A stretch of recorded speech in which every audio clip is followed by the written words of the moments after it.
Y bueno, les voy a presentar muy brevemente, porque no quiero robarles su espacio a los verdaderos protagonistas. En primer lugar, les quiero presentar a Carmen Iglesias, que es historiadora, ha recibido numerosos premios y otras distinciones y es la gran especialista en el siglo XVIII y autora muy prolífica que, entre otros temas, ha dedicado libros a figuras como la de Rousseau, Montesquieu o Comte. Es doblemente académica porque es miembro de la Real Academia Española, pero también es miembro de la Real Academia de la Historia, de la que además desde 2014 es la primera mujer que la ha dirigido. Y de hecho fue también la primera mujer en dirigir el Centro de Estudios Políticos y Constitucionales. A la izquierda de la mesa les quiero presentar también a Jon Juaristi, poeta, novelista, ensayista, catedrático de literatura de la Universidad de Alcalá de Henares. Ha sido también director de la Biblioteca Nacional y del Cervantes. Y es autor de libros como El linaje de Aitor, El bosque originario, El bucle melancólico. Bueno, no voy a decir todos, pero los últimos sí los quiero mencionar. Bueno, la biografía de... Bueno, ni siquiera sé si voy a decir todos los últimos, pero la biografía de Miguel de Unamuno, su historia mínima del País Vasco y el último, sí que es el último, yo estoy segura de esto, Los árboles portátiles, que les recomiendo mucho. Y por último, les presento a Enrique Krause, autor del libro que presentamos hoy, que también es historiador, miembro de la Academia Mexicana de la Historia, es también escritor y editor y es uno de los pensadores más influyentes del mundo hispanohablante ahora mismo. Fue fundador de la revista Letras Libres, pero antes de eso también fue subdirector de la revista Vuelta y fundador también de la productora Clio. Y es autor, entre otros libros, de Siglo de caudillos, de Biografía del poder, de Redentores, bueno, de muchos otros y de El pueblo soy yo, que es el que presentamos hoy. Bueno, por último, quiero agradecerles a todos haber venido. Les voy a dejar en primer lugar con Carmen Iglesias, que va a hacer una pequeña presentación, seguida de la presentación de Jon Juaristi y, por último, el autor y a continuación una conversación entre ellos. Muchas gracias a todos.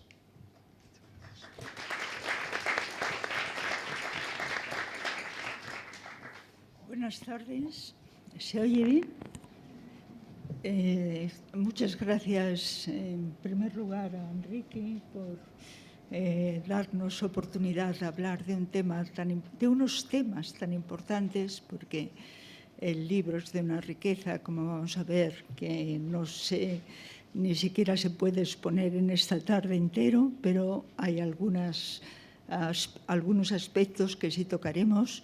Muchas gracias a la editorial por haberme invitado a participar en este acto y muchas gracias a la Casa de América, que nos cede este magnífico salón, y desde luego a todos ustedes por estar esta tarde con nosotros.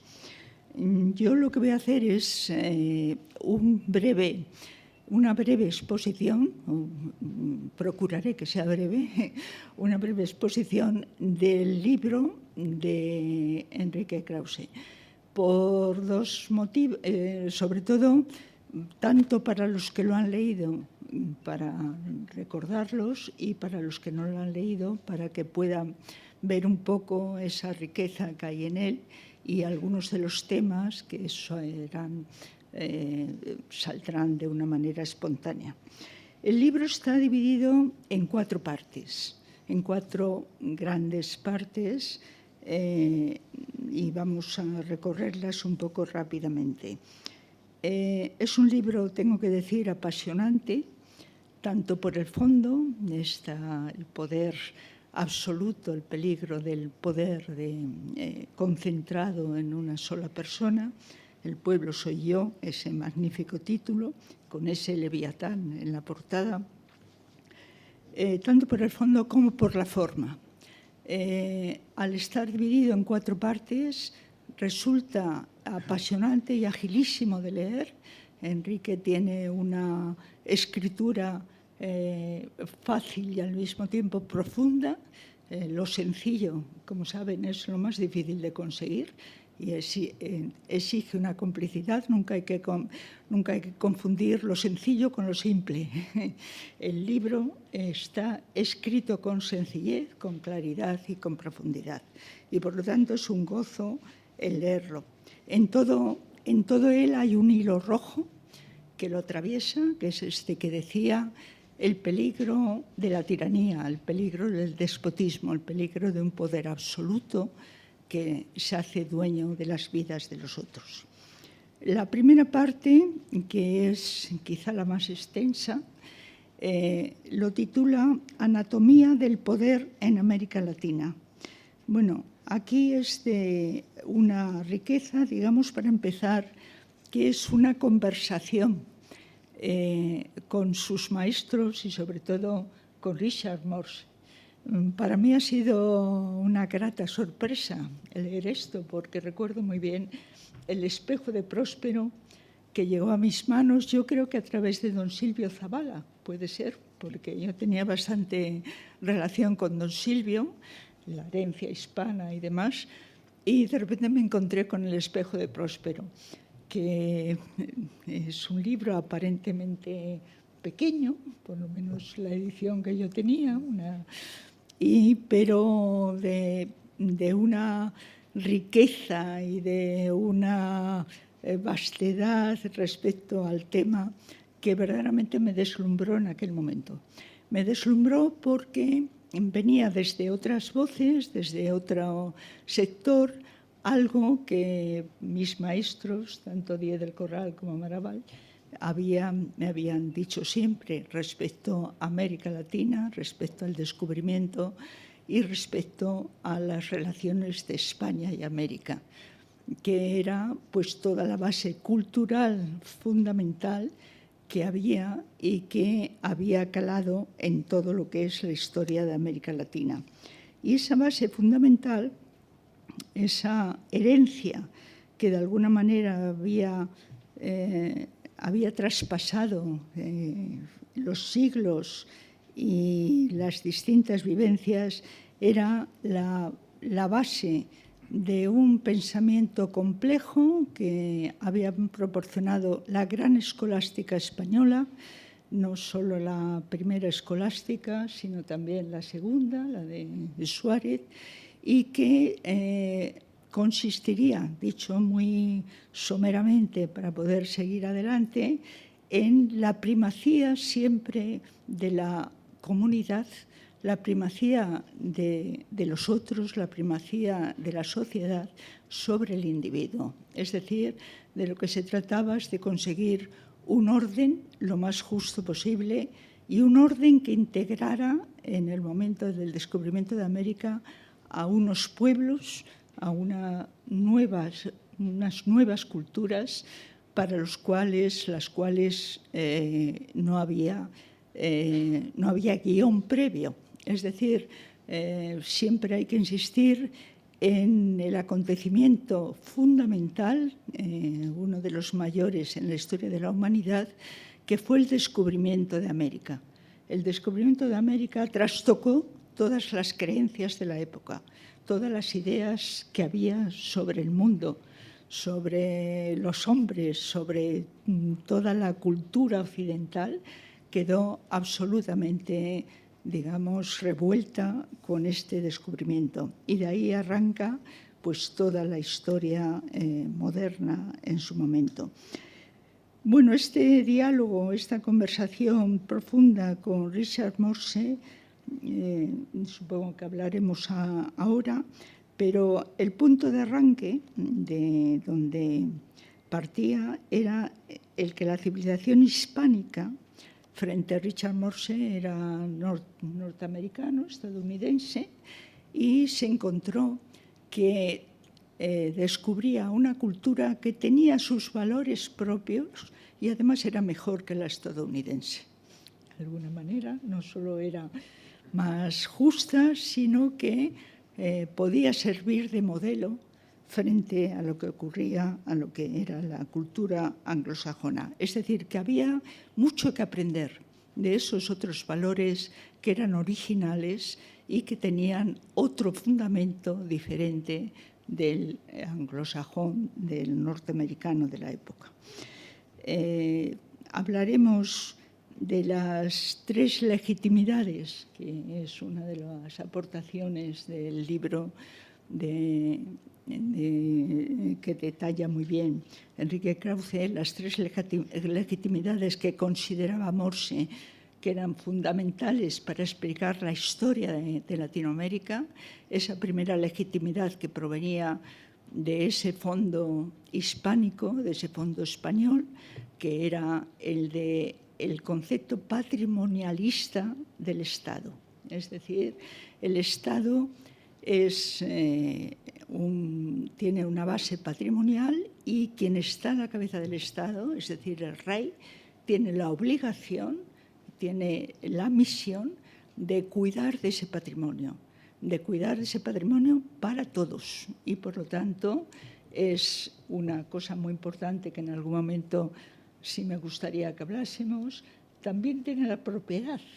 Es decir, un poco el gran salto de la modernidad, ya lo veremos, es el momento en que la propiedad se considera como algo privado, algo del individuo. Pero bueno, no quiero adelantar. Es decir, esa primera parte tan importante, ese título ya del espejo de Próspero, ese Próspero que alude, como saben bien ustedes, a la obra de Shakespeare, a la tempestad, ¿no? Y que tiene tantas significaciones, es de una riqueza. Y Enrique Krauze, como buen discípulo, lo analiza, ve las distintas significaciones y también hace desde la perspectiva liberal, desde la perspectiva en la que estamos actualmente, una fina crítica sobre todo de las omisiones de Richard Morse, ¿no?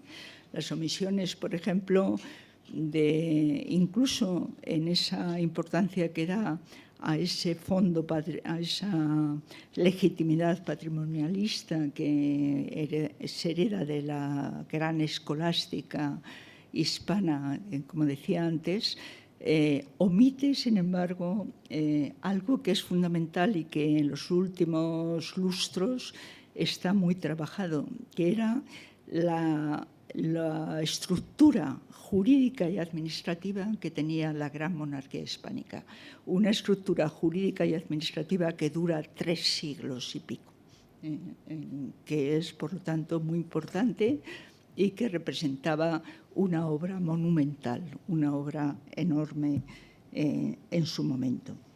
Bien, esta es solamente una de las partes que, en fin, trataremos un poco en el coloquio, la legitimación, algunos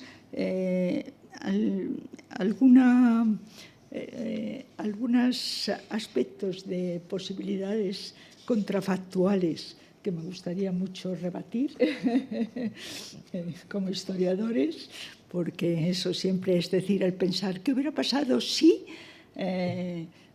por ejemplo, está pues esa afirmación de Eliot en el libro de comparación entre las dos Américas, porque de esto se trata, ¿no?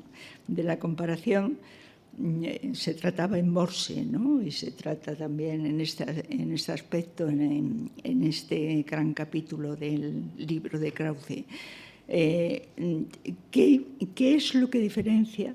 ¿Qué es lo que hace tan distintas las trayectorias de Latinoamérica y de la América del Norte?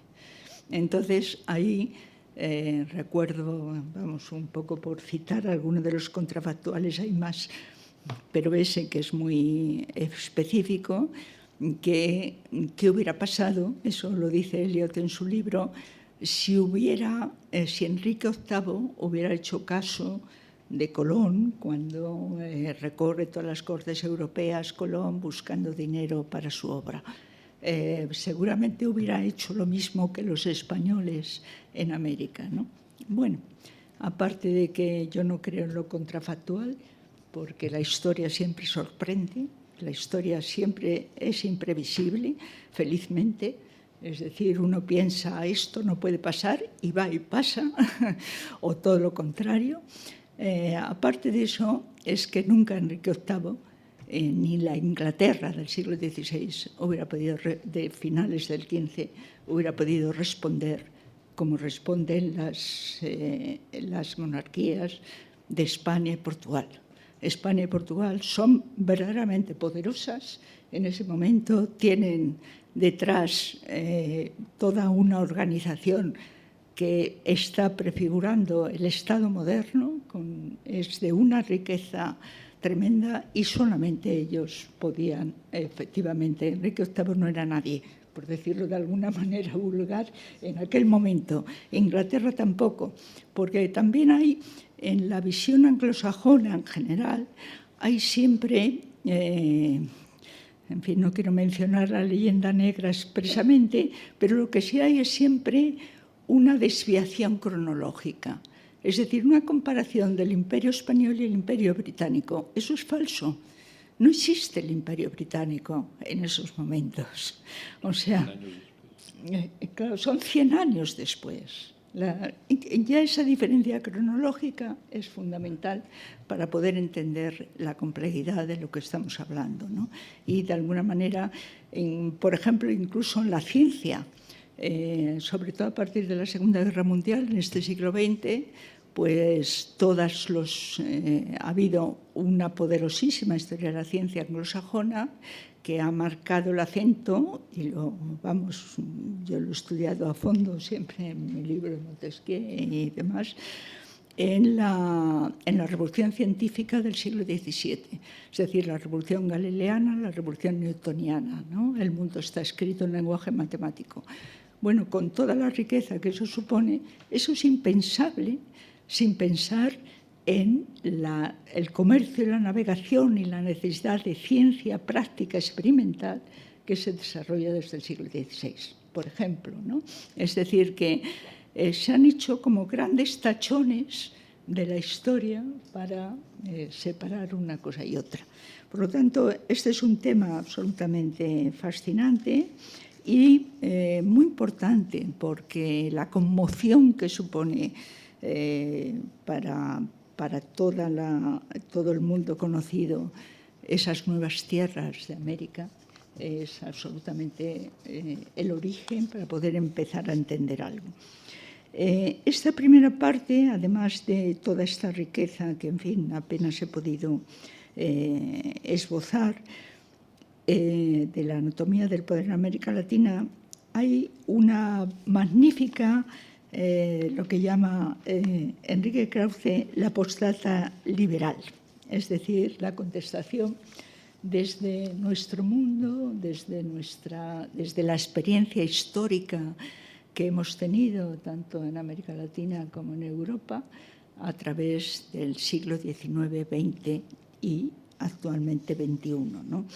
Esa postdata liberal también merece la pena tenerse algo en ella, en esas páginas fundamentales con capítulos tan preciosos que recomiendo especialmente, Los Reyes de Lope y Shakespeare, por ejemplo, ¿no? Enrique le impresiona mucho, insiste en ello, era de Morse, pero también me parece que eso sí lo asume Krauze, el lugar sagrado del rey en la historia española.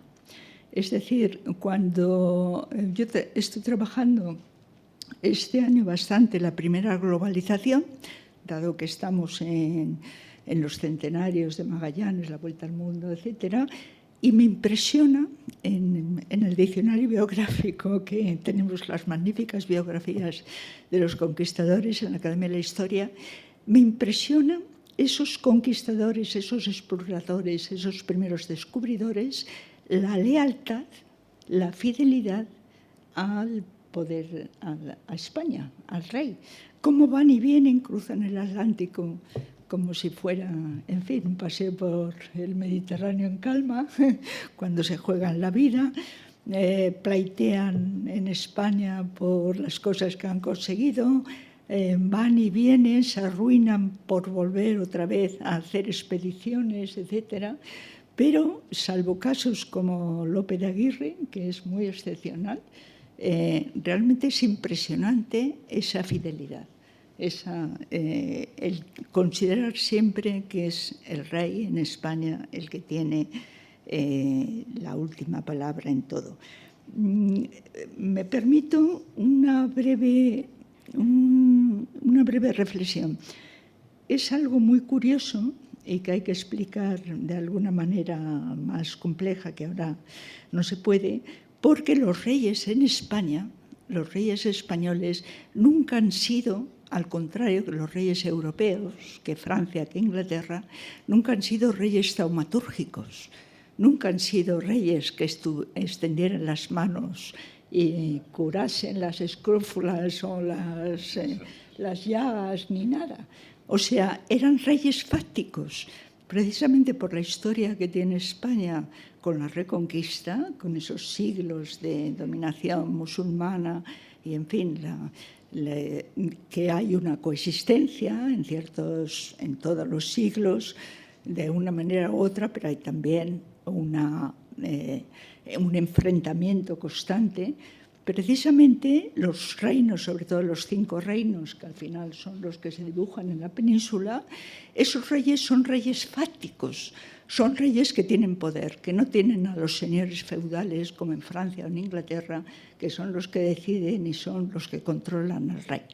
Y por lo tanto no necesitan los símbolos religiosos de ser santos, ni de ser milagrosos, ni nada de eso. O sea que es muy curioso ese contraste, porque son reyes a los que recuerden el Cid, ¿no? A los cuales se les puede preguntar si han asesinado o no han asesinado a su hermano.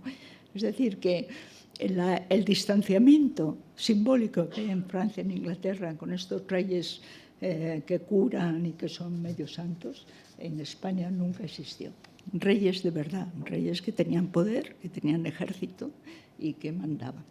Bueno, y por otro lado, la importancia también, y en esto del poder del rey es importante, la importancia que tiene en toda ya la Baja Edad Media y desde luego hasta el Renacimiento y hasta el siglo XVIII, la importancia que tiene que las villas, las aldeas, las ciudades prefieren depender del poder del rey, que es un poder impersonal, que es un poder igual para todos, que del poder señorial, que el señor feudal, el aristócrata de la época, tiene poder no solamente jurídico, sino personal, es decir, la vida, el trabajo, la familia, todo depende de un mismo señor, mientras que el rey, la realeza, el Estado, lo que supone es la posibilidad de una unidad jurídica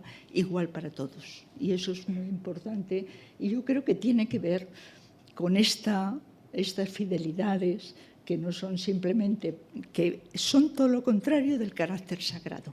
Nunca los reyes han tenido carácter sagrado en España.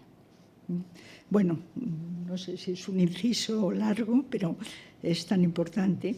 En fin, y luego en esta primera parte hay todavía un capítulo preciosísimo sobre Benito Cereno.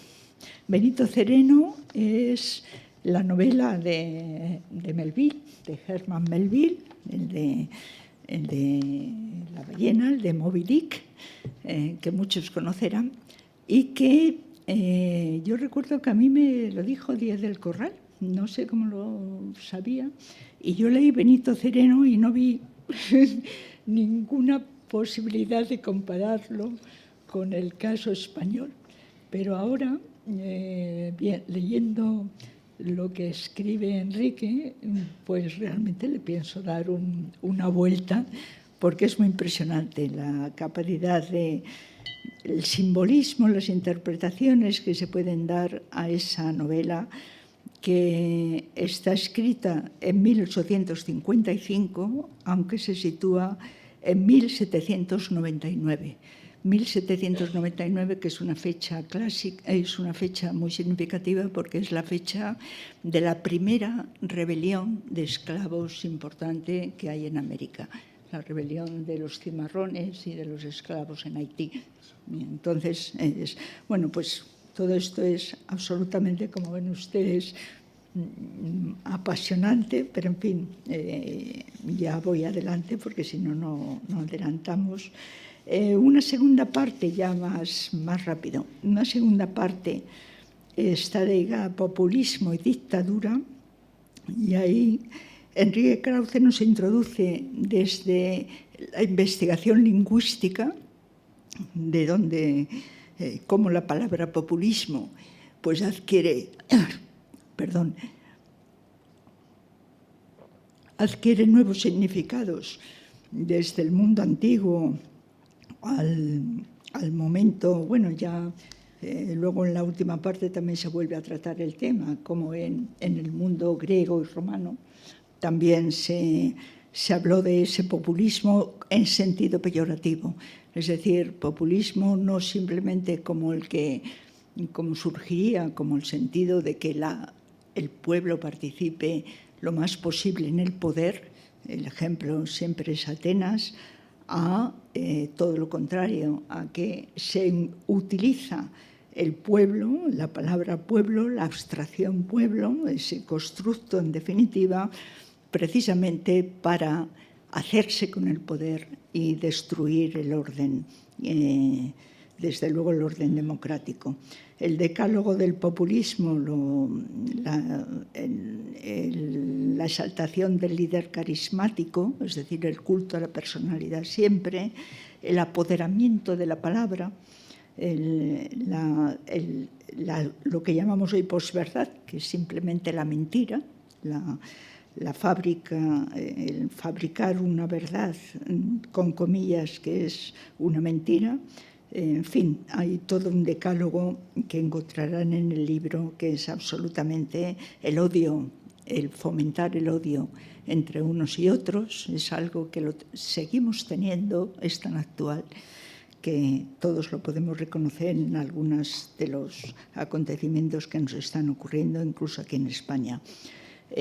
Hay un capítulo en esta segunda parte también magnífico sobre Cuba, Cuba, que para nuestras franjas generacionales, yo puedo, por lo menos por lo que a mí respecta y a buena parte de mi franja generacional, ya no creíamos muchos, vamos, desde luego nada, en la URSS ni en la revolución marxista, pero sí seguíamos pensando que Cuba y Vietnam merecían la pena durante mucho tiempo. Y realmente hasta que Cuba, a partir de Berto Padilla, ¿no?, a partir de aquel hecho, fue lo fundamental para ya empezar a poner en cuestión el mito cubano. Hay artículos magnífico, algunos son adelantados, pero todos tienen una continuidad, no es decir, el libro de por referirme a esta segunda parte, que son artículos diferentes, no es la suma de artículos, sino es algo más. Es de nuevo el hilo rojo que conduce el poder, que habla del poder personal en Cuba, que habla de los aspirantes a tener el poder absoluto. Hay un magnífico artículo sobre Podemos, el Podemos de España, y hay un trabajo verdaderamente que a mí me ha conmovido sobre el Mesías tropical. Hablaba antes con él, que es López Obrador. López Obrador, que verdaderamente hay un mesianismo, y comentábamos antes, mesianismo no es un calificativo, sino es una descripción de alguien que realmente piensa que es como Dios, ¿no? Y es curioso porque en lo de López Obrador mencionas, y es muy bonito, a Graham Greene. Graham Greene escribió El poder y la gloria. El poder y la gloria es respecto a un dictador, Garrido, que es un poco el modelo, digamos, o un ejemplo de López Obrador. Es decir, hay ahí en fin, hay una cosa ahí muy bonita. Como sé que el cine es también una de las pasiones de Enrique Krauze, a mí al leer esto me ha impresionado. No sé si muchos de ustedes han visto Blade Runner de 2049, nada que ver con la original, me parece a mí, es mi opinión, pero sí es muy curioso que se menciona en es de hace 2 años, se mencionan solo 2 libros. Uno es Pálido fuego de Nabokov, que es el libro que inventa los sueños le da a uno de los protagonistas, y sobre todo se menciona El poder y la gloria de Graham Greene, que le da el resistente a la niña en aquella... y la definición que le dice este libro es sobre un sacerdote forajido que intenta comprender la condición humana. Un sacerdote forajido, en fin, es muy curioso cómo cosas tan enraizadas en una historia están al mismo tiempo tan de actualidad y cómo nos las encontramos en la vida cotidiana. Una tercera parte también apasionante se titula Fascista americano. Y ahí está desde Huntington y su idea como profeta de Trump, efectivamente, a todos los magníficos textos que ha publicado, algunos publicados, otros son nuevos, que ha publicado Enrique Krauze sobre estos temas y sobre la sorpresa y al mismo tiempo el peligro de que un personaje como Trump sea el jefe de la mayor democracia, de la democracia más importante que hay en el mundo. Se pregunta Enrique en esa monografía magnífica del fascista americano, ¿qué hay detrás de la servidumbre? ¿Qué hay detrás de ese hechizo de los hombres para seguir ese poder personal? Bueno, yo había traído aquí, creo que hay que recurrir a la neurociencia y a las ciencias cognitivas, ¿no? He traído aquí uno de los artículos, y en fin, hay libros sobre ellos, cómo el poder absoluto cambia el cerebro de quienes mandan y de quienes obedecen. Queda ahí para algún... Y en fin, esos títulos magníficos que da también Enrique Krauze, Calígula en Twitter, por ejemplo, que es bastante significativo. Lo recomiendo verdaderamente a todos los que están porque lo pasarán. Aparte que el libro se puede abrir por cualquier parte y encontrarse con algo apasionante. Y una cuarta parte, y ya acabo, que para mí ha sido especialmente interesante y preciosa, que es sobre la demagogia tumba de la democracia, y para eso todo se lo debemos a los griegos, desde la democracia y la ciencia a las experiencias que ellos han tenido. Esta parte está dividida en 3 grandes apartados, especialmente que hay que leerlos directamente para disfrutar de su profundidad y de su fineza. El Coriolano de Shakespeare, es decir, el personaje por definición antipopulista, que se niega recuerden de nuevo la obra de Shakespeare, se niega a tener que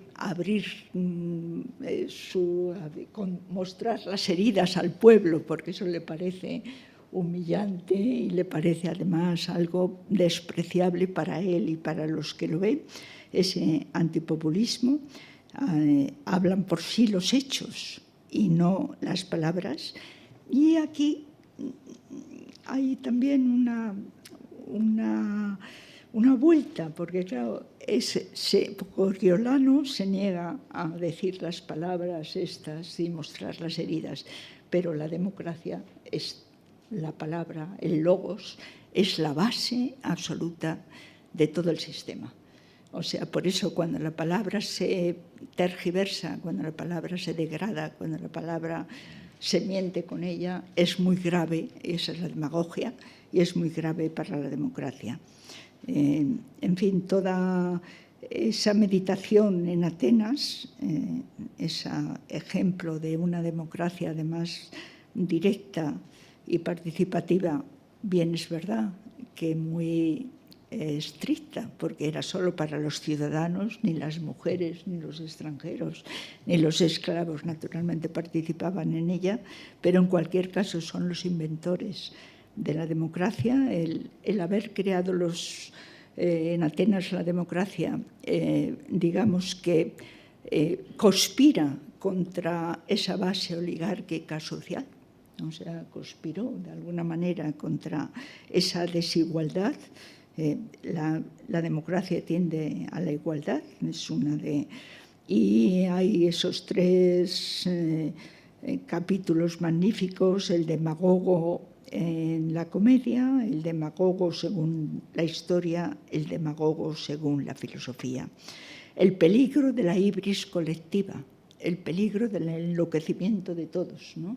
El peligro del suicidio de un país, que ocurre, que en Atenas está claramente en el momento que Alcibiades lleva a una guerra que no se necesita, y ese desastre de Siracusa. Todavía en Siracusa se puede visitar la cueva donde 7.000 atenienses estuvieron allí muriendo y luego fueron vendidos por esclavos. Es decir, cómo el exceso de ambición, el exceso de poder personal conduce a los pueblos, además, al desastre y a la destrucción. Y bueno, me paro aquí.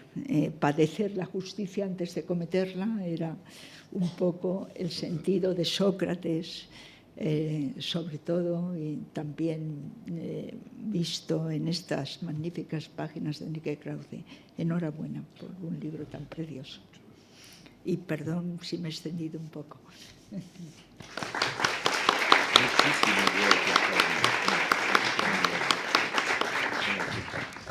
Bueno, voy a ser muy breve para que pueda intervenir Enrique. Yo creo que este libro lo he leído y lo he escuchado 4 veces. Es decir, primero nos lo contó Enrique, Antonio López Vega y a mí en México en mayo, en una cena estupenda y prolongada, donde hablamos fundamentalmente de la primera parte, de la parte de El espejo de Próspero y de Richard Morse. Después Enrique nos regaló allí mismo a cada uno, digamos, un ejemplar dedicado de la edición mexicana que acaba de salir en debate. Después no se acordó que nos había regalado y me mandó uno nuevamente dedicado, yo creo que la misma dedicatoria clónica que usa conmigo habitualmente.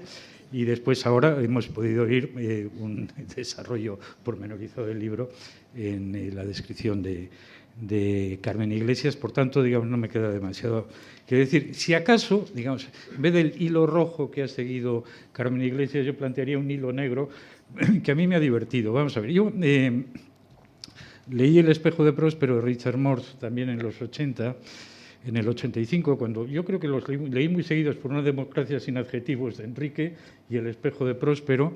Yo daba clase en el Colegio de México, pero fundamentalmente me dedicaba a zanganear en la librería de Daniel Cosío Villegas, que era del Fondo de Cultura, en Gandhi, en la librería del Colegio de México. Entonces ahí compraba todo lo que me llamaba la atención, estaba descubriendo, digamos, aquello como una especie de, no sé, de maravilla, que no era todo nuevo, digamos, para mí en esos momentos.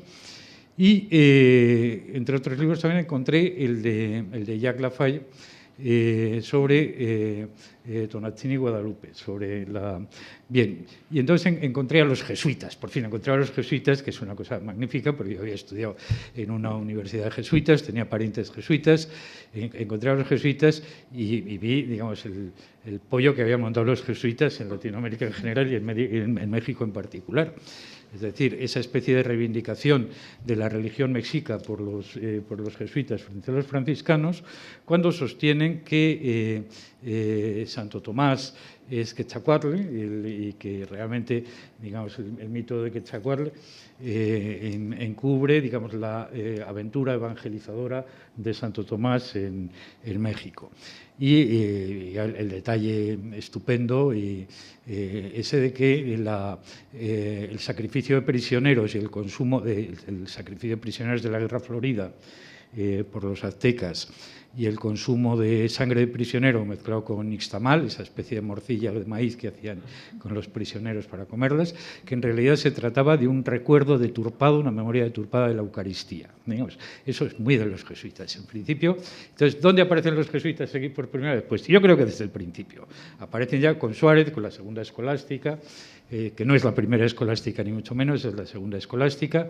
Aparecen con Mariana, aparecen, digamos, con Unamuno, aparecen con los jesuitas y Carlos III, etcétera. Voy a intentar plantear un poco el asunto tal y como yo lo veo después de la lectura de Enrique, que me parece un libro apasionante, obviamente, y sobre todo de este primer capítulo sobre Richard Morse.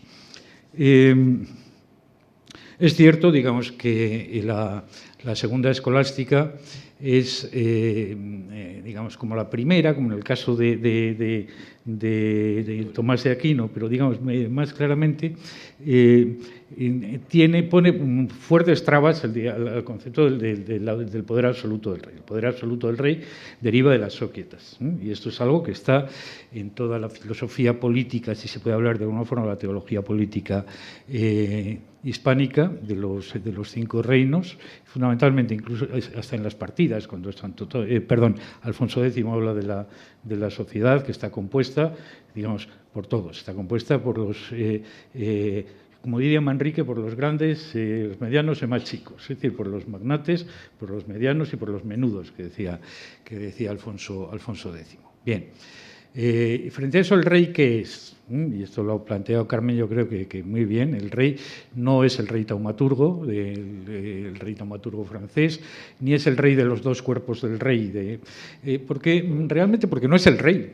Por los reyes españoles, el rey es Christus Rex, es Jesucristo, están en plena cruzada, y el único rey que cuenta es Jesucristo. El rey es, como Franco, que es el último rey auténtico que ha habido en España, es el Dux Hispaniae, el caudillo de Hispania. Es el jefe de la hueste. Es el jefe de la hueste. Y después está el rey sagrado, que obviamente es Cristo, y al que los reyes hispánicos no le disputan ese tipo de realidad. Después se habla del rey, obviamente, pero ya se sabe, o se está en el secreto de que el rey no es exactamente el rey, sino el Dux Hispaniae de los visigodos. Leovigildo, que es el modelo general, era el Dux Hispaniae, a secas. Dux Hispaniae gratia Dei, el rey de España por la gracia de Dios. Esto los jesuitas lo saben muy bien y se aprovechan, claramente. O sea, es decir, el reino es intocable. El reino es intocable y si se pasa el rey, incluso puede estar expuesto a ser pasado también por las armas. En el caso de Mariana, el exequidio regis puede ser. Mariana hace, como dice Enrique, digamos, una lista de aquellos casos en los que el rey puede pasarse. Hay uno muy claro, que es el de la moneda. El rey puede adulterar la moneda y en ese caso es un crimen que es imperdonable en el caso del rey, el que sea, ¿no? Incluso ustedes recordarán aquellos versos, y si no lo recuerdan, se los recuerdo yo, del siglo XVI, XVII, mejor dicho, de moneda sin ley, España sin rey, moneda sin peso, monarca sin seso, moneda sin peso, que se le da a Sevilla, ser más de Portugal que de Castilla, etcétera, etcétera. Bien, los jesuitas, por tanto, no se hacen excesivamente simpáticos a los reyes españoles. Con los Habsburgos se iban bien, con los Borbones se empezarán a llevar bastante mal hasta Carlos III. Bien, de acuerdo, todo esto ustedes lo saben. Voy a referirme solamente, digamos, yo a Enrique lo conozco desde hace mucho tiempo, pero en los años 80 también conocí a Octavio Paz, obviamente. Octavio Paz, poco antes, en los 70, en un programa de televisión que algunos de ustedes, que son tan ancianos como yo, por lo menos, creo que algunos de ustedes lo recordarán. Octavio Paz hizo su aparición en la televisión española, todavía viviendo Franco, en un programa que dirigía Joaquín Soler Serrano, que se llamaba Fondo, donde había entrevistas a escritores, antropólogos, antropófagos y cosas por el estilo. Pero en el caso de Octavio Paz, Joaquín Soler Serrano le preguntó. Hizo una pregunta totalmente adolescente, de estas que me hacía a mí mi hijo continuamente. ¿Y quién es el personaje español que mejor le cae y el que peor le cae? Entonces, Octavio Paz tuvo que improvisar en el primer caso y dijo, bueno, el que mejor me cae es el arcipreste de Hita, fíjense ustedes, ¿no? El español que mejor me cae es el arcipreste de Hita y el que peor me cae, Ignacio de Loyola, digamos, fundador de los jesuitas y patrón de los marxistas en general. Cosa que es estupenda y que de alguna forma también recoge Enrique en su ensayo, cuando dice que la segunda escolástica, y en fin, no solamente la escolástica jesuítica, ¿no? Sino también, bueno, pues Vitoria, que no venía exactamente de la escolástica, venía más bien del nominalismo franciscano refrenado y estas cosas, pero digamos que al anteponer la sociedad al individuo, en cualquier caso, que de alguna forma prefiguran esa especie de marxismo que tanto les pone a los hispanoamericanos en general desde hace bastante tiempo. Bien, ha mencionado Carmen Iglesias un personaje muy curioso, que es Lope de Aguirre. Lope de Aguirre es el único de los conquistadores que efectivamente se desnaturaliza, manda una carta de reto, digamos, a Felipe II y él se va por ahí con los Marañones. Todo acaba con el Rosario de la Aurora en la expedición de los Marañones, como ustedes saben, con el pobre Lope de Aguirre, que era una cosa fundamental, era lo que hoy se dice vasco. Entonces no se decía vasco, se decía vizcaíno, aunque él era guipuzcoano. Era guipuzcoano y una cosa que ustedes no saben, y además era sobrino segundo de San Ignacio de Loyola, porque era de Araoz y era... Bueno, yo también soy primo de San Ignacio de Loyola, pero soy de Azcoitia. Además, los vascos, como todos los gitanos, todos somos parientes, primos y hermanos, estas cosas. Pero bueno, aquel era mucho más cercano, a Ignacio de Loyola. Era un Araoz.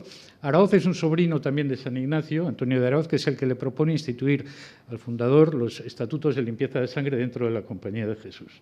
Dice, aquí no deben entrar la gente berría. Gente berría en vasco es la gente nueva, es decir, los cristianos nuevos. Todos los que entren en la compañía tienen que ser vizcaínos, es decir, cristianos viejos, como él mismo, como Lope de Aguirre, etc. Y Lope de Aguirre, como todos los vizcaínos, estaba absolutamente infatuado por una especie de suprematismo racial avant la letra, como decía el licenciado Arias Villalobos, que era un mexicano en esa época, no será el rey Hidalgo si no fuera vizcaíno, ¿no? O sea, el rey lo que tiene de noble se lo debe a los vizcaínos. Bueno, pues entonces Lope de Aguirre, obviamente, corta por la tremenda con el rey y se dedica, pues en fin, a la locura aquella de los Marañones, etcétera. Pero esto tiene bastante que ver también con otro jesuita que no aparece en el ensayo de Mors ni en el de Enrique, pero que debería aparecer, digamos, en la revisión del ensayo, que es Gracián. Gracián, Baltasar Gracián, o Lorenzo Gracián, Baltasar Gracián, de Zaragoza, como de Calatayud, mejor de Bilbilitano, era bilbilitano. Efectivamente, estaba en Igascun aquí, cuando he dicho Zaragoza, ha puesto mala cara, no, era de Calatayud, y como la Dolores. Entonces, del Monte, sí, Belmonte. ¿Cómo de Belmonte? ¿Cómo se llama Belmonte? Bueno, Belmonte Calatayud, sí, de acuerdo. Pues entonces, Gracián escribe una cosa que se llama El héroe. Escribe varios libritos, varios pequeños tratados sobre antropología política, digamos, en esos momentos. Escribe uno más o menos inspirado en el mismo personaje en el que Maquiavelo se ha inspirado cuando escribió El Príncipe, que es Fernando el Católico. Y el libro que escribe Gracián, El político, es un tratado que intenta ser antimaquiavélico, porque no estaban las cosas en esos momentos para bromas en la España de Gracián y del Conde Duque y estas cosas, como se sabe. Pero bueno, entonces escribe este tratadito antimaquiavélico sobre Fernando el Católico. Pero escribe un tratado transaccional y vergonzantemente maquiavélico, que es El héroe. El héroe, digamos, es un tratado gracianesco muy breve, y donde, Gracián se revela de una forma muy peinada, es decir, intentando más o menos cubrirse las espaldas, pero se revela como lo que se llamaba un tacitista. Lo característico de la filosofía política aplicada del siglo XVII en España y sobre todo en América, en las Indias, no es tanto, yo creo, digamos, la escolástica, incluso la segunda escolástica frente al maquiavelismo, sino esa especie de fusión del maquiavelismo con la segunda escolástica, el tacitismo del que Gracián, digamos, es, yo creo, digamos, un exponente estupendo, sobre todo porque nadie se ha dado cuenta de que Gracián es tacitista en este segundo tratado, en el del héroe. Es decir, ¿qué pasa, digamos, con los españoles y fundamentalmente con los jesuitas? ¿Qué pasa con los jesuitas? Los jesuitas tienen la experiencia americana, que es muy poco fundamentalista, que es una experiencia, digamos, un tanto pastelera. Tratan de congraciarse un poquito con las propias tradiciones locales hispanoamericanas y coloniales, sobre todo porque saben que en ello les va el cocido, vamos, que realmente si quieren subsistir en América frente a los primeros llegados a América, que no son ellos, sino los franciscanos, y gran parte de los conflictos en la colonia, digamos, son conflictos alentados por una parte por los franciscanos y por otra por los jesuitas, los conflictos en Potosí, etcétera, de los conflictos de bandos. Los jesuitas saben que tienen que hacer, digamos, concesiones, digamos, a una tradición protoindigenista, como bien lo vio Lafalle en su momento, y en cualquier caso, digamos, seguir un poco, digamos, esa línea pragmática que se había seguido en la España medieval, en la conquista, en la usucapión, en la toma de nuevas tierras por presura, y desde el poema del Cid, el llevarse bien, digamos, con la gente conquistada, ¿no? de alguna forma. Frente, digamos, a esta primera oleada de los frailes menores, que son los que llegan, los jesuitas después son los que intentan, en fin, la transacción, la solución, digamos, a medias.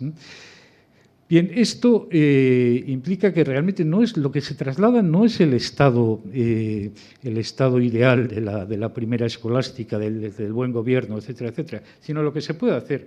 Y eso realmente, digamos, antes que Mors, pues ya habían intuido algo de lo que pasaba, pues por ejemplo, Tobar, en sus ensayos sobre lo medieval en la conquista, o bien Otzcapedeki cuando habla de la fórmula de las capitulaciones, digamos, en la creación de las ciudades, etcétera, ¿no? O sea que realmente lo que hay es un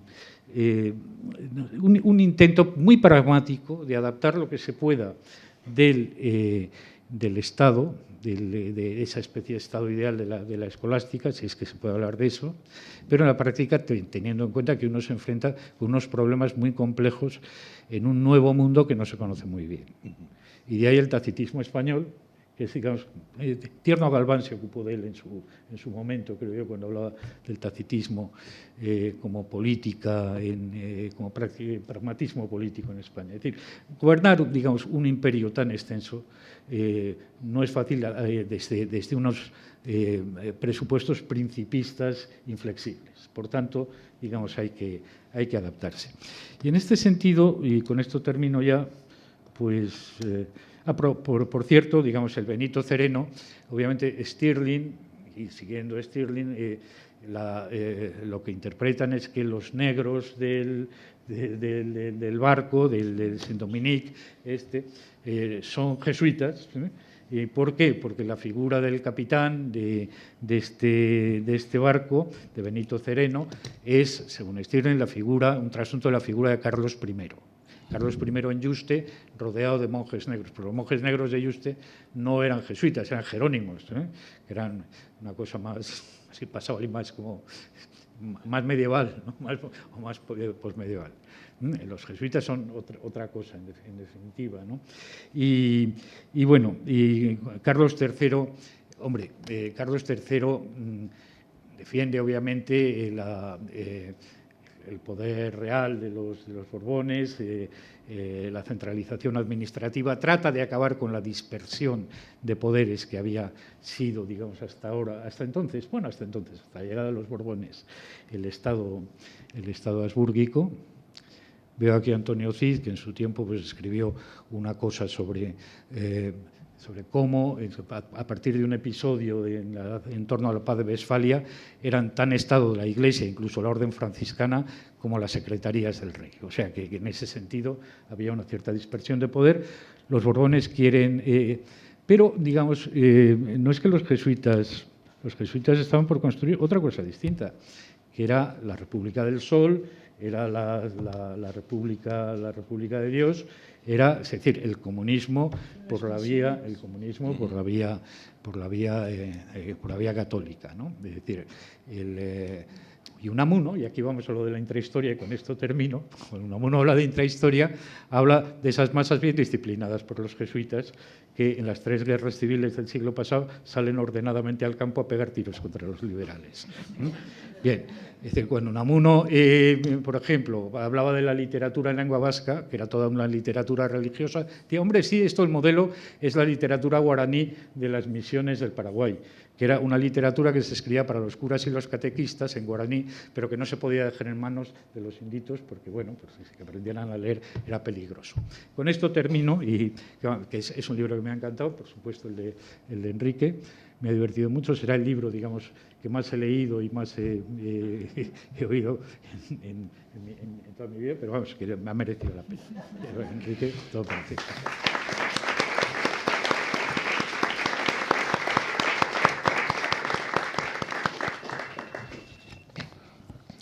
Bueno, ante todo, muchas gracias a todos ustedes por estar aquí acompañándome en esta presentación tan grata. Muchas gracias, Carmen Iglesias, muchas gracias, John Juaristi. Esto es exactamente como lo soñé. Yo incluí en este libro ensayos, de actualidad, de análisis político, la situación de Cuba, el balance de la Revolución Cubana a 60 años casi, la destrucción de Venezuela, el perfil del presidente electo de México, y algunos ensayos y artículos sobre el tema del populismo. Pero tenía la ilusión de que al hacer este libro y esta presentación, de que ese no fuese el centro de la discusión, de que no se hablara prácticamente ni de Chávez, ni de Castro, ni de López Obrador, y menos de Trump. Yo te agradezco mucho que lo hayas tocado y que hayas hecho ese panorama, pero veo que te detuviste al principio y te detuviste al final, porque al publicar este libro tuve el deseo de presentar el tema del poder absoluto o de las variantes latinoamericanas del poder absoluto, bajo la óptica de la historia o de ciertas historias que me tocaron a mí vivir como amigo y discípulo de Morse en particular, y que me tocaron en el sentido emotivo, como es, el contacto con la literatura griega o la experiencia de Atenas. Entonces es un libro libre, pero cuyo centro no es la política actual. Lo más militante que tiene el libro, diría yo, es la portada y el título. Pero yo espero que el lector, y espero que John en las próximas ediciones del libro que te voy a mandar para que leas, esté de acuerdo conmigo que el centro del libro es histórico, filosófico y literario. Esto en primer lugar. Así que para mí la presencia de estos dos amigos tan admirados, Carmen, la gran historiadora, y John, que es en realidad un escritor de tantas casacas y filósofo, escritor, autor, biógrafo, pues con presencia de ustedes y en esta sede justifica ya el esfuerzo del libro. Y yo creo que justamente por eso prefiero, en vez de hacer grandes teorías, contarles un poco sobre cómo conocí a Morsi y quién era o quién es para mí ese personaje.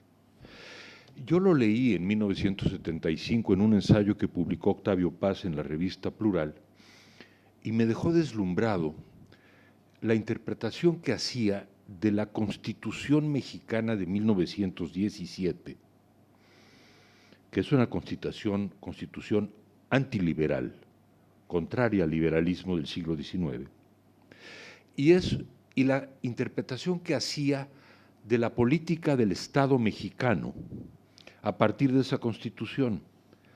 Por ejemplo, en el tema de la propiedad, en donde Mors decía, se vuelve a la tradición hispana, virreinal, de que la propiedad, así como pertenecía a la corona en la época virreinal, ahora la reclama el Estado. En otras palabras, el Estado mexicano revolucionario en la Constitución voltea al mundo virreinal y reivindica para el Estado lo que tenía la corona, la propiedad originaria de la tierra y del subsuelo. Eso, aunado a la campaña evangelizadora de Vasconcelos, a la pintura mural que se parece a las pinturas murales franciscanas, al lugar que le da la presidencia al presidente por sobre el poder legislativo y judicial, eso y muchos otros elementos. Mors, como un historiador de la anatomía del poder, de nuevo, no tanto la historia del poder, sino de lo que está debajo del poder, o si ustedes quieren, de la cultura, de la mentalidad. Estaba explicando esto en este ensayo, y a mí, que se llamó, Octavio Paz le puso Nueva España entre nosotros. Bueno, a mí me deslumbró eso, ¿no? Y luego recordé que Andrés Molina Enríquez, el gran ideólogo de la Constitución del 17, dice textualmente en sus alegatos, anudamos la legislación moderna con la legislación virreinal, pero lo dice, es decir, no era una herencia vaga, subconsciente, no, era una herencia asumida. Vamos directamente a la herencia hispánica y en particular al origen mismo, y vamos a dejar de lado ese siglo equivocado que fue el siglo liberal del siglo XIX. Bien, este era mi primer encuentro como lector de Richard Mors. Años después me habla por teléfono, yo era joven secretario de redacción de la revista Vuelta, y me invita a desayunar. Lo cuento aquí. El restaurante, bueno, fue en el restaurante Vips. Hubiera querido que fuera un restaurante así, ¿no?, de raigambre, cuando menos en el San Angelín, ¿verdad? Pero no, en el Sambors jamás, por lo que voy a contar. Y que habrás leído tú en la tercera lectura. Bien, en la cuarta. Ocurre que entonces me invita a desayunar, y ese desayuno fue de 9 de la mañana a 2 de la tarde. Y eso porque me tuve que levantar, ¿verdad? Me dijo, bueno, te voy a explicar en lo que estoy, ¿no? Y esta historia es una historia que tiene un milenio. Y entonces empieza con Pedro Abelardo, se sigue con Santo Tomás, y llega al momento de Francisco de Vitoria, y me explica por qué no es una moda literaria o filosófica el redescubrimiento del tomismo en España, sino es la filosofía que en esa circunstancia moderna le servía para concebir y gobernar ese inmenso territorio y esos nuevos pueblos. Y yo escuchaba estas ideas y su contraste con la experiencia angloamericana, y veía desde luego que estas dicotomías no eran las dicotomías fáciles de los dos mundos, no, había sobre todo un sustento filosófico, histórico en este hombre, profundísimo, alumno, por cierto, de Américo Castro y de varios otros maestros españoles del exilio en Estados Unidos. Y yo verdaderamente quedé deslumbrado con esto, de que la historia, con esta clave de lo que él llamaba las premisas culturales en la vida política de Iberoamérica, y la llamaba Iberoamérica, y la contrastaba con la brasileña, por ejemplo. Yo me daba cuenta que aquí había una variedad del historiador, que no es el historiador, no es la historia que yo practico, desde luego, no es la historia de América Latina que se ha escrito, por ejemplo, nuestro amigo admirado Michael Reid, que está aquí, que le agradezco que esté. No, estas historias, no, es una especie de intrahistoria o de anatomía de la historia, pero yo lo encontré fascinante y nos hicimos muy buenos amigos. Me mandó El espejo de Próspero, quería que yo lo tradujera, no pude traducirlo, la traducción al español no es buena, y por cierto, no hay una versión en inglés, esta es la paradoja increíble de ese libro. En fin, nos hicimos grandes amigos, y me invitó a Washington.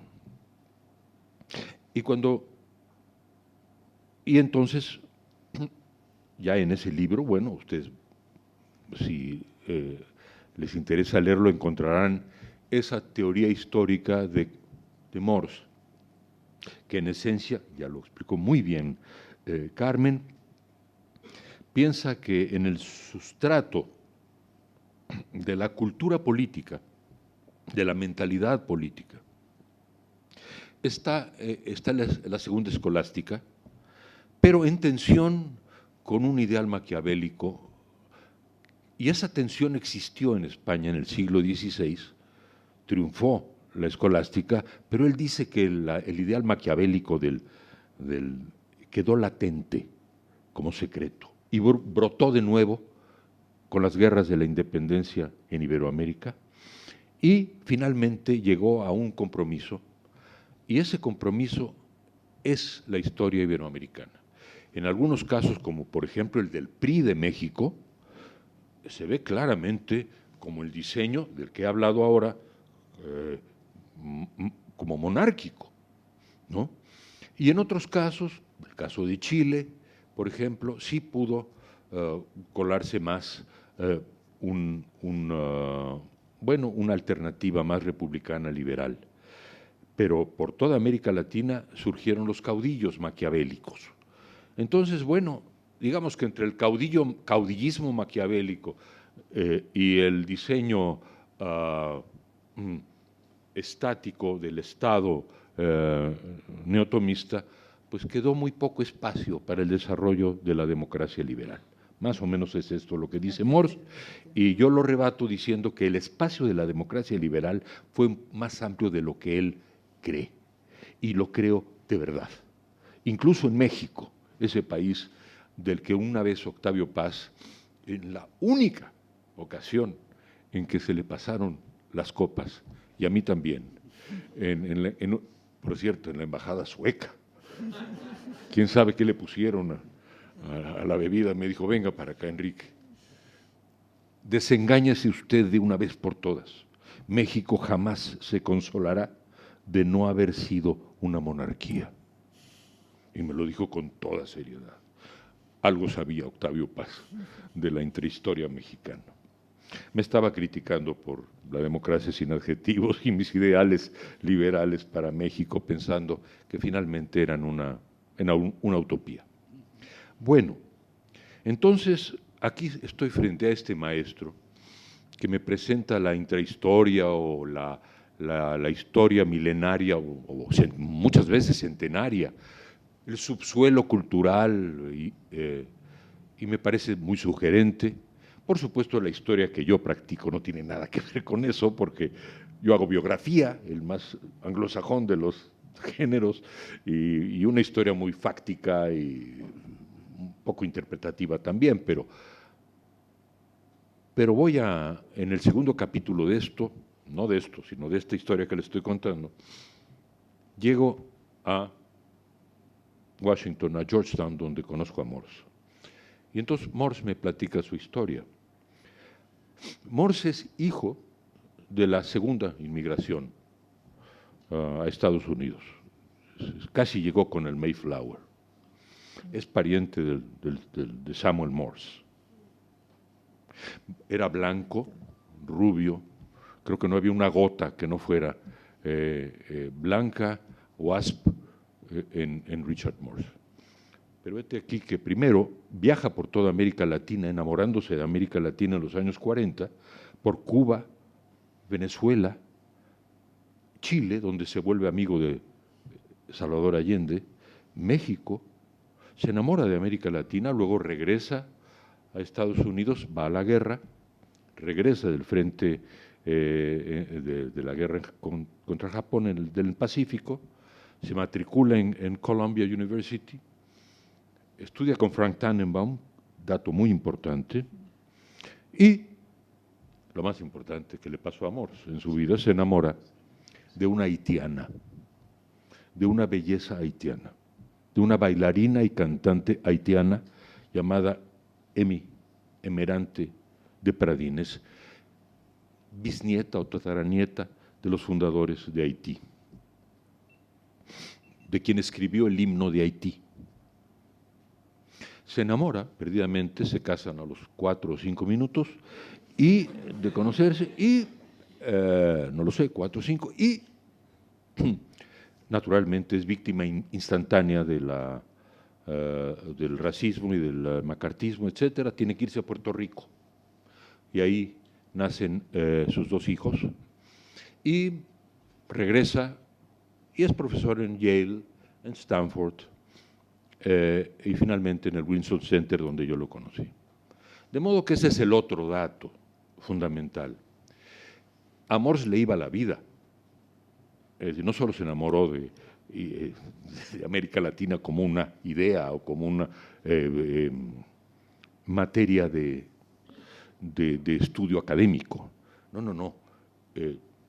Se enamoró, digamos, de una latinoamericana, y no de cualquier latinoamericana, sino de una descendiente de aquellos haitianos de la primera revolución, ¿no?, de los esclavos. Entonces, yo ahí entendí el apasionamiento de Morse. Comencé a entender, uno nunca termina por comprender, ¿no? La biografía es una hipótesis, siempre. Pero creo que empecé a comprender a este hombre y por qué era el menos académico de los historiadores y por qué lo que le importaba es la comprensión cultural profunda, porque no había nada más remoto, imaginable, entre el Morse y sus ancestros, WASPs y puritanos y victorianos, y esta discípula de Martha Graham, formidable cantante cuyos discos todavía se pueden oír. Bien, el capítulo final de la historia, claro, yo trabo una amistad muy larga con Morse, muy larga, y muere tristemente de Alzheimer en el año 2001. Hay una ceremonia luctuosa y de pronto veo aparecer a lo lejos a un personaje de 1,95 m con una cola de caballo, en ese momento, todavía, pero en ese momento impresionante, con los rasgos de Morse, pero moreno, con una cola de caballo, gigantesco, muy apuesto, muy fuerte, y me saluda y me dice: soy Richard Morse, Richard Augustus Morse, también conocido como Ram.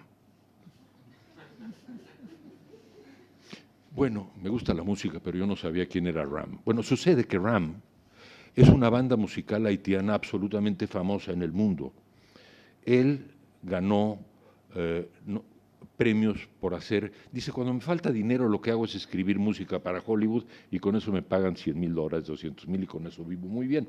Además, es el dueño del Hotel Olofsson, famoso hotel en Haití, que es el sitio en donde ocurre una novela precisamente de Graham Greene, Los comediantes, ¿no? Y sucede, habla, y claro, así como el papá tocaba el bongo y la mamá cantaba y bailaba, pues claro, tenía que tener un hijo como Richard A. Morse, que además de ser cultísimo, es cantante, tiene esta banda, y además me informó que había sido ordenado, no sé cómo se llama, ya como sacerdote vudú. ¿Es el que trabaja en Mad Men? No. Hay un Richard Morse que trabaja en Mad Men. Ah, sí, Sí, caray. en la serie de Mad Men. Pues tengo No que sé verlo, si porque a lo algunos mejor lo es han uno de visto. esos. Bueno, el caso está Richard Morse. en que este Morse, pueden ustedes verlo, porque acaba de sacar un disco, tiene ahora un tour en Estados Unidos, un disco extraordinario que se llama 1791, que está inspirado en la revolución de los esclavos en Haití en 1791. Comencé entonces a entender por qué Morse siempre me decía, ¿quieres entender América Latina? Toma Benito Sereno y a ver si le entiendes, ¿no?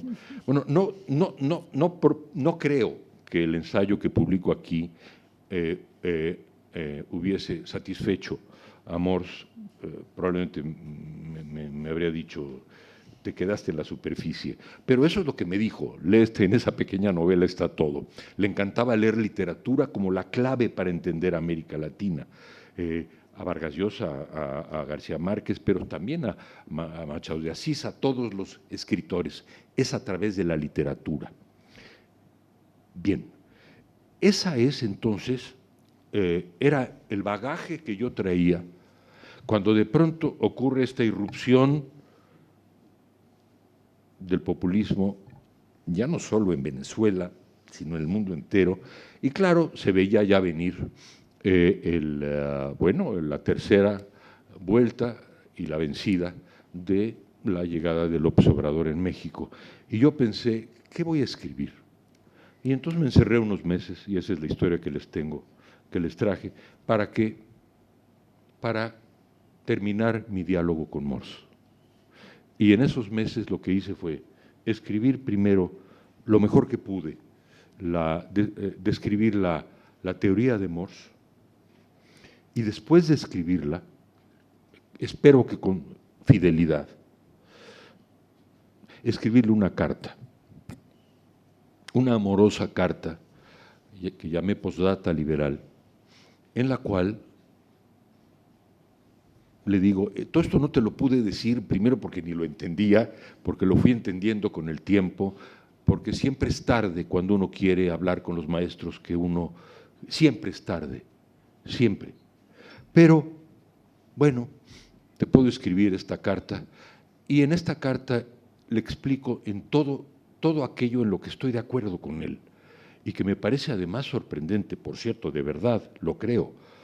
Él llegó a conclusiones de qué es lo que requiere un liderazgo carismático en América Latina, un liderazgo, y de verdad creo que está allí el perfil de Chávez y el perfil de López Obrador, es decir, por ejemplo, el siempre despertar a un agravio, el que no es muy importante la ideología.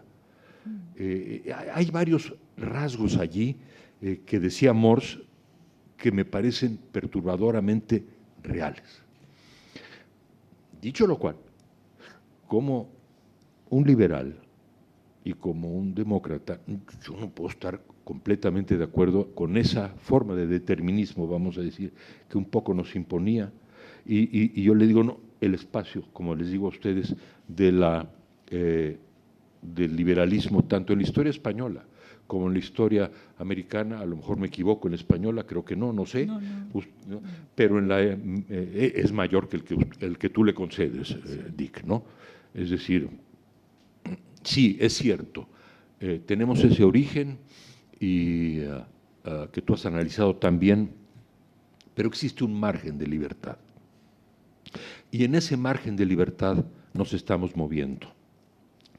Entonces, digamos que frente a las elecciones de México y frente al mundo que estamos viviendo y frente a la crisis del liberalismo y frente a la irrupción del fenómeno del hombre fuerte y de los pueblos hechizados por el hombre fuerte, hay muchas formas de analizarlo y de acercarse. La mía, que es una más, es, digamos, la anatomía cultural de Richard Morse. No para copiarla, no para seguirla totalmente, sino para tomar de ella lo que creo que es válido, que es mucho, y tomar distancia para decir que existe un margen de libertad. Entonces, bueno, es un libro ligado en el fondo, es la historia de una amistad hecha de afecto, de tantas cosas, de admiración intelectual, que nació con la lectura de una página de Morse en la revista Plural de Octavio Paz. Ahí es como ven ustedes que se unen todos los hilos. Muchas gracias por estar aquí y por escuchar estas especies de confesiones.